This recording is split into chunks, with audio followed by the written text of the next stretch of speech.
First 'Bachhala Malli' చూస్తే ఆ మూవీకి సంబంధించి హీరో క్యారెక్టర్ డ్రివెన్ ఫిల్మ్ లాగా మొత్తం లాక్కుంటూ వచ్చారు గానీ, సరైనటువంటి ప్లాట్‌ని బిల్డ్ చేయడంలో డైరెక్టర్ ఫెయిల్ అయ్యాడు. అట్లాగే మీకు 'గమ్యంతో' కంపేర్ చేసుకుంటే, 'గమ్యం' లాంటి క్యారెక్టర్ ఇదని మనందరం ఆబ్వియస్‌లీ ఎక్స్‌పెక్ట్ చేస్తాం కాబట్టి, 'గమ్యం' ఫస్ట్‌లో హీరో అల్లరి నరేష్ ఎక్కువగా నవ్విస్తూ ఉంటాడు. ఆ తర్వాత అతను ఆఖరికొచ్చేసరికి ఆ మూవీలో చనిపోయే సిట్యుయేషన్‌కొచ్చేసరికి మనకే ఏడుపొస్తది. ఆ కైండ్ ఆఫ్ క్యారెక్టర్ బిల్డ్ ఉంది. కానీ దీంట్లో ఫస్ట్ నుంచి కూడా ఒక మూర్ఖుడిలాగా ఒక కోపాన్ని చూపిస్తూ ఉంటాడు.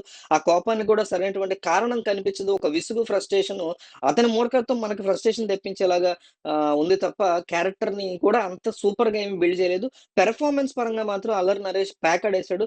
One one of the finest performances అతని కెరియర్‌లో అని చెప్పుకోవాలి. 'నేను' గాని, 'గమ్యం' గాని ఆ తర్వాత ఇదే తోపు పెర్ఫార్మన్స్. సో, ఓవరాల్‌గా ఈ మూవీ నా దృష్టిలో నాట్ రికమెండెడ్ 'బచ్చలమల్లి'. సెకండ్‌ది ఈ 'ముఫాసా' ఈ మూవీ చూస్తే తెలుగు డబ్బింగ్ చూడాలి నేను అనుకుంటే మాత్రం నేను తెలుగు డబ్బింగ్ చూసా. మహేష్ యొక్క వాయిస్ ఓవర్ కోసం బ్రహ్మానందం కొన్ని కొన్ని వాయిస్ ఓవర్‌లు చేసినప్పుడు వచ్చినటువంటి కొన్ని కొన్ని కామెడీ సీన్స్ కోసం తప్ప ఇది కూడా పెద్ద సూపర్ సినిమా ఏం గాదు. ఈ ఫ్రాంచైజ్ అంటే ఇష్టం ఉంటే మాత్రం ఒక పెద్ద థియేటర్‌లో ఒక మంచి సౌండ్ సిస్టమ్ ఉన్న థియేటర్‌లో 4డీఎక్స్ ఇట్లాంటి థియేటర్‌లో ఇంగ్లీష్ వెర్షన్ చూడండి. వాళ్ళకి ఒక మంచి థియేటర్‌లో ఎక్స్‌పీరియన్స్ అయ్యే అవకాశం ఉంది తప్ప ఓవరాల్‌గా ఈ మూవీ గూడా నాట్ రికమెండెడ్ కిందకే వస్తది. 'విడుదల 2' వచ్చేసరికి 'వేట్రిమారన్' ఫస్ట్ పార్ట్‌లో తీసుకొచ్చినటువంటి ఆ కైండ్ ఆఫ్ హైని సెకండ్ పార్ట్‌లో క్యారీ చేయలేకపోయాడు. విజయ్ సేతుపతి మాత్రం national award winning level performance చాలా బాగా ఇచ్చాడు. ఎక్సలెంట్‌గా పెర్ఫార్మ్ చేశాడు. ఒకే ఏడాదిలో 'మహారాజా' లాంటి ఒక మూవీతో మళ్ళీ 'విడుదల 2' లాంటి ఇంకొక మూవీతో పీక్ ఆఫ్ పెర్ఫార్మన్స్ ఇవ్వడం అనేది కేవలం విజయ్ సేతుపతికే సాధ్యం అని తను మళ్ళీ ప్రూవ్ చేసుకున్నాడు. ఓవరాల్‌గా ఈ మూవీ కూడా అంత ఎగబడి వెళ్ళిపోయేటువంటి సినిమా కాదు. ఓటీటీకి వచ్చినప్పుడు చూడండి. లేదు 'వేట్రిమారన్' అంటే నాలాగా చాలా ఇష్టం ఉన్న వాళ్ళైతే 'విడుదల 1' నచ్చిన వాళ్ళైతే డెఫినైట్‌లీ చూడొచ్చు. మిగతా వాళ్ళు డెఫినైట్‌లీ మూవీని స్కిప్ చేసేయొచ్చు.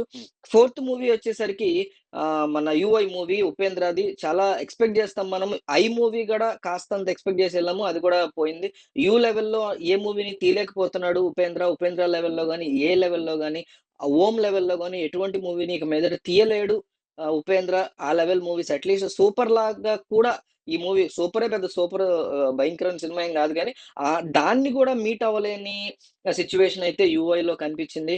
తాను ఒక యాక్టర్‌గా మళ్ళీ మళ్ళీ ప్రూవ్ చేసుకుంటున్నటువంటి ఉపేంద్ర ఒక డైరెక్టర్‌గా మాత్రం ఫెయిల్ అవుతూ వస్తున్నాడు. అంటే కొన్ని కొన్ని సీన్స్ చాలా యూనిక్‌గా ఉపేంద్ర యొక్క మార్క్ అంతా కనిపిస్తుంది గానీ, మిగతా సినిమా గూడా మొత్తం ఉప్పెట్టులాగానే ఉంది. అంటే ఉప్మాలాగా ఉంది. సో, ఈ మూవీ గూడా నాట్ రికమెండెడ్ లిస్ట్‌లోకే వస్తది. ఈ వీక్ వచ్చినటువంటి 4 సినిమాల్లో కూడా మనం చాలా ఇంట్రెస్టింగ్‌గా కంపల్సరీ థియేటర్‌కెళ్ళి చూడాలనుకున్న సినిమాలు లేవు. అట్లనే ఓటీటీ కోసం వెయిట్ చేసే మూవీస్ కూడా లేవు. కానీ లేదు తప్పనిసరిగా ఏదో ఒక సినిమా నేను చూడాలనుకుంటున్నాను. వెళ్లి తీరాల్సిందే నా వల్ల కాదురా బాబోయ్! అంటే మాత్రం 'ముఫాసా'ని మనం కన్సిడర్ చేసుకోవచ్చు ఉన్న వాటిల్లో. ఆ తర్వాత 'విడుదల 2' ఆ తర్వాత 'బచ్చలమల్లి' ఆ తర్వాత 'యూఐ' వస్తాయి నా దృష్టిలో.